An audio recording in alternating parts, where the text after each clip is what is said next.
to Sense and Sensibility, the Inflation Guy podcast. I am Michael Ashton. I am the Inflation Guy, and I am your host. And today we're doing a quick policy brief on the Inflation Reduction Act. So this will be a shorter than usual podcast episode. So the so-called Inflation Reduction Act of 2022, which has just been passed, is also called by some Build Back Better Light, but it really is a lot smaller than the original Build Back Better plan. And before I describe what's in it, let me first say that this comment is not meant to be political. I'm not coming at this from the standpoint of a Republican or a Democrat. I'm coming at this as a representative of the Inflation Guy Party. And my only interest in this podcast is to address the question of whether or not the Inflation Reduction Act is going to increase inflation or reduce inflation, as it says, or do nothing. Let me first tell you what's in it, and you've probably seen it in lots of places, but there's sort of, as with any bill, there's probably 10,000 pages to it, but the main parts that I think are worth looking at are that there's $369 billion in spending to accelerate transition to cleaner energy, meaning to buy things, subsidize things like solar panels and wind turbines and tax credits for electric vehicle buyers and things like that.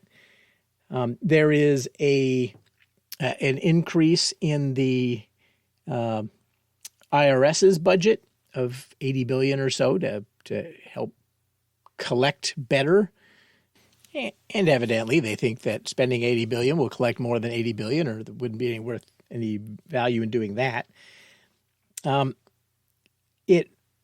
bill raises corporate taxes through something like an alternative minimum tax that says that businesses that end up paying less than 15% of their income have to pay at least 15% of their income. And that's supposed to raise a little bit more than $300 billion over 10 years. And then lastly, again, from the standpoint of the inflation guy, it allows Medicare to negotiate drug prices, which has not previously been allowed to do. So again, from the inflation guy standpoint, what is this likely to do? What can we say about this bill, about this act? First of all, let's recognize that it's going to end up being a deficit at the end of the day. I don't remember. I believe they claim that this is pretty close to to neutral, taxes and spending offset. But as we all know and have seen for many, many years, the spending in any bill is 100% likely to happen, and often more than is estimated, and the tax collections and other savings are less than 100% likely to happen, and in fact often get repealed or reduced or watered down later. So there's almost certain that there will be a decent amount of deficit spending in here. The microeconomic effects are interesting and I think worth looking at. But we should recognize these are sort of relative price effects. And one of those, and I guess the more direct of those, is the effect that spending a lot of money on giving people money to spend on electric vehicles is likely to lower the price of electric vehicles for consumers while raising the prices of the commodities that go into making things like batteries. And since raising the prices of those commodities will affect lots and lots of other products, what you will see is you'll see a reduction in the price of electric vehicles and an increase in the prices of lots and lots of other things, but small increases. Other places that you use batteries will become more expensive because of the pressure on the price of lithium and things like that.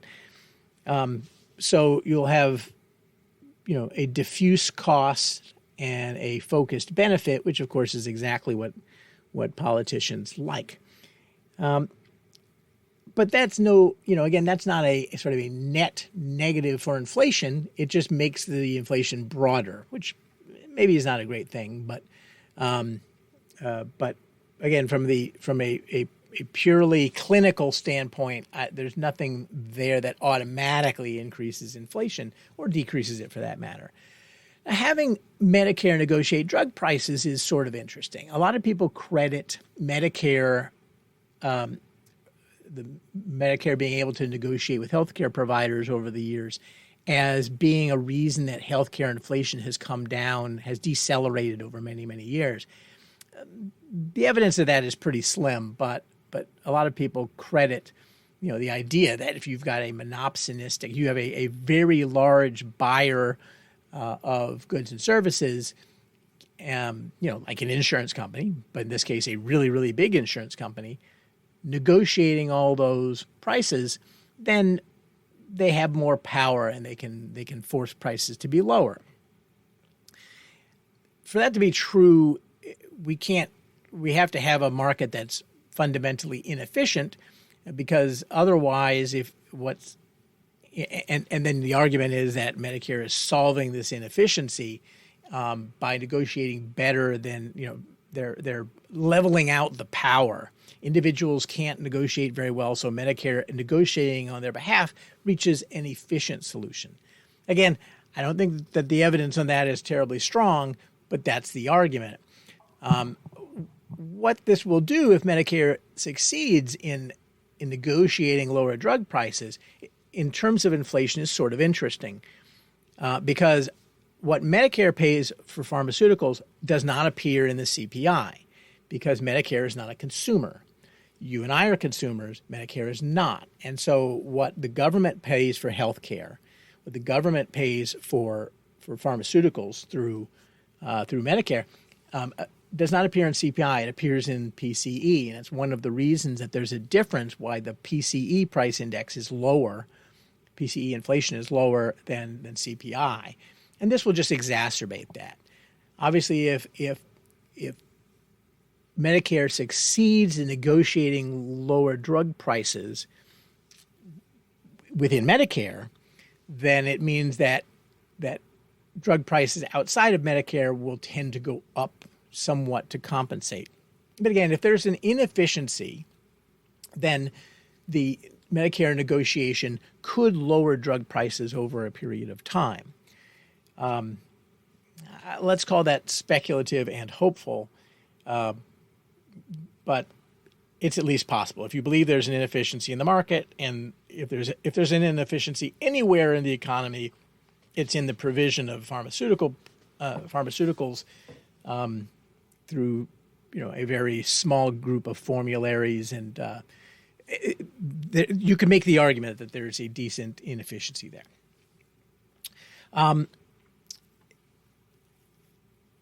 The interesting part to me is the raising corporate taxes, and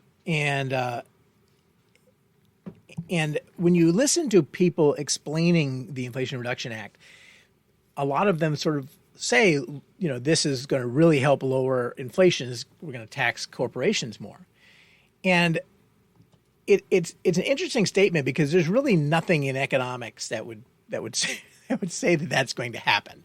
If you raise the cost to a business, you would think, all else being equal, they would pass that on in prices to consumers, and in fact, that is what tends to happen.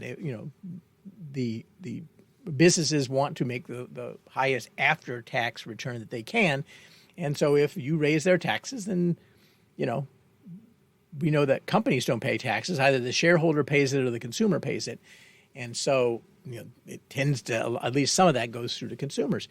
But the reason that the purveyors of the Inflation Reduction Act say that this will reduce inflation actually tells you that they're relying still on modern monetary theory, because modern monetary theory says, and I'm going to oversimplify, but not very much, because it's a pretty simple and pretty stupid theory, says you can spend as much as you want, spend all the money you want, it won't create inflation, except in some, if you just happen to exceed, the size of the productive capability of the economy, then you'll get some inflation. But then you just, that first prescription is spend all you want, and the second prescription is, if you do get inflation, just tax the hell out of people and tax it all away, and that'll make inflation go back down. So you can see why people in government really like MMT. On the one hand, it says spend more. On the other side, it says tax more. Spend more, tax more. Spend more, tax more. Hey, it's a prescription for big government. So what's not to like? But, of course, just like there was never any reason to think that the first part of the MMT prescription, spend all you want and there won't be inflation, there was never a reason to think that was going to work. Anyone with half a brain knows that doesn't work. Knows that every time we've tried anything like that, you didn't get the right result. And now we can actually look at the result for this particular episode and see that they spent all they wanted. And yes, we got lots of inflation, just as everyone predicted. And so there's no reason to think that if you just increase taxes like crazy, that's going to reduce inflation. There's no reason to think that at all, except MMT says so. So it's interesting that that's one of the selling points of this legislation. It's just nonsense. The real question about whether the Inflation Reduction Act causes inflation to go down or go up, and honestly, I don't see a whole lot of arguments for going down other than potentially the Medicare thing, which I'm going to be agnostic on. The important macro point is, how is the money raised to pay for all these things like solar panels and windmills?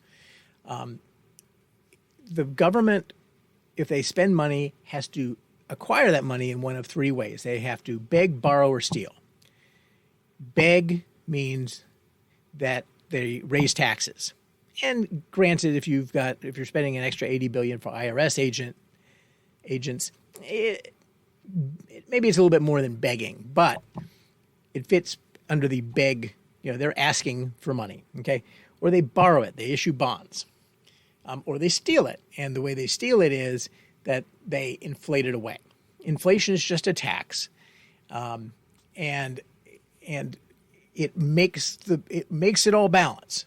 If you don't actually raise enough money through taxation, you don't raise enough money through issuing bonds to individuals, then you end up getting it in inflation. And in fact, what happened the first time around was not just that we spent trillions of dollars, we had trillions of dollars in spending, but the government didn't issue bonds to pay for it. I mean, they did issue bonds, but those bonds were immediately bought by the Federal Reserve, so that effectively the money was created, was printed.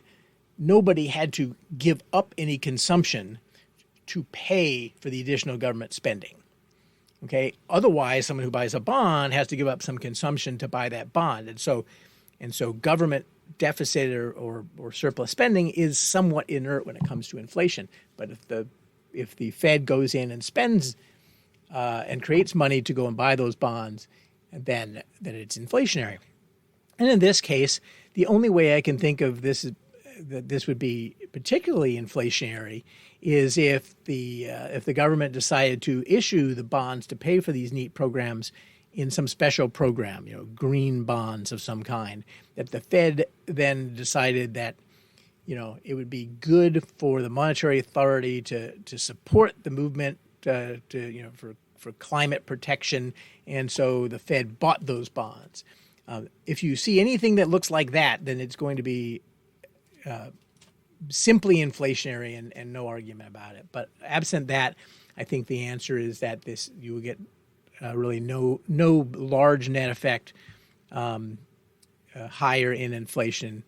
And so, again, the inflation guy party would have voted against this bill simply because the title of the bill, the Inflation Reduction Act, is just a little deceptive. But there's no chance, there's no real good sign that inflation will go down or up as a result of this bill, except in those microeconomic effects I talked about earlier. So that's it. That's all for today's podcast.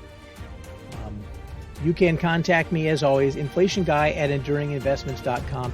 You can follow the blog. The blog we've changed the URL. You can still get it at mikeashton.wordpress.com, but it's also inflationguy.blog, which is just neater. You can follow me on Twitter at inflation_guy or on the mobile app, the Inflation Guy mobile app. Most importantly, defend your money. Inflation is coming for you. Remember, you know a guy.